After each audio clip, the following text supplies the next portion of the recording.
En el 476 Rómulo Augustulo es depuesto, y parte de lo que aún quedaba del Imperio de Occidente se convirtió en el reino ostrogodo de Italia.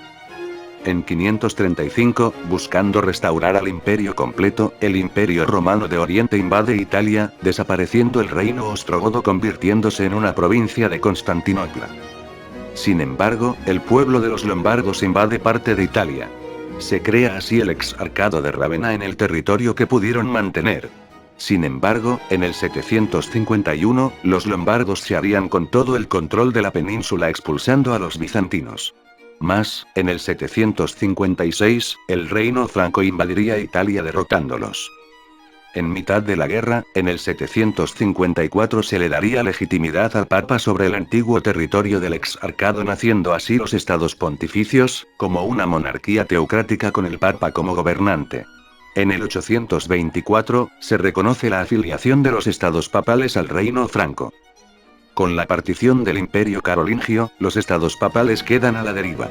Hasta que hacia el 940 el Papa se pone bajo el auxilio de Otón I. En agradecimiento, Otón es coronado como Sacro Emperador Romano Germánico, y los estados pontificios se incorporan otra vez para tener protección de un estado mayor, aunque en realidad eran independientes, solo que en el ámbito militar debían recibir considerable soporte.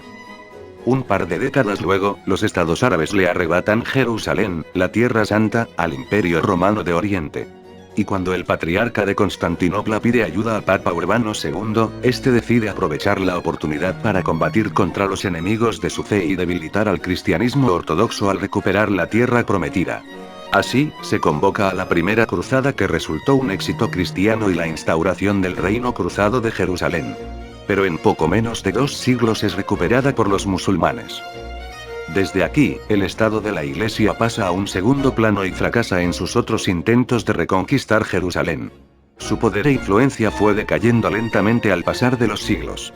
En lo demás, se mantuvieron como una oligarquía política que buscaba expandir su poder en otros lugares, y tener sumida a su gente en un corrupto régimen feudal de abusos.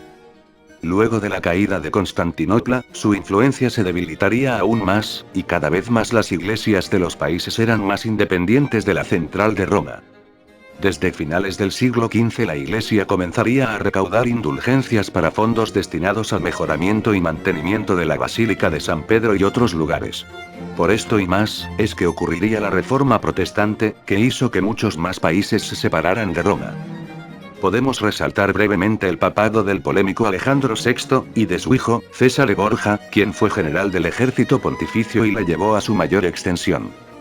Luego de la Reforma Protestante, el poder de la Iglesia estaba casi desaparecido. Y a esto se le debe sumar el auge del Renacimiento, que hizo que la gente abandonara el teocentrismo. A pesar de esto, las inquisiciones siguieron haciendo de las suyas. La influencia de la Iglesia no haría más que declinar, y con la Ilustración el Estado de la Iglesia ya no era más que un poder político sobre una franja de territorio. En 1798, Napoleón invade parte de Italia, y con una parte del territorio papal forma la República Romana, que anexaría al año siguiente, y en 1808, finalmente concreta la conquista de toda la península.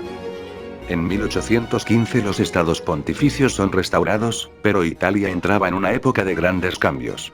Sentimientos de reunificación surgieron por toda Italia, y hacia mediados del siglo XIX, diferentes estados se unificarían con el reino de Piamonte y Cerdeña. Y luego de vencer a Austria, logran arrebatarle al Papa gran parte de su territorio. En 1861 se funda el Reino de Italia, y el Papa se ve obligado a buscar la protección de Napoleón III. Poco después, a Italia ya solo quedaba tomar Roma. Luego de la guerra franco-prusiana, Italia, que se había puesto del lado de Prusia, logra en septiembre de 1870 tomar Roma, desapareciendo así la soberanía papal en algún territorio. Yendo hasta 1929, las tensiones y disputas entre el gobierno italiano y la Iglesia se solucionan cuando Mussolini y Pío XI acuerdan la creación de un nuevo estado para Iglesia, naciendo así la Ciudad del Vaticano con sus actuales fronteras hasta nuestros días.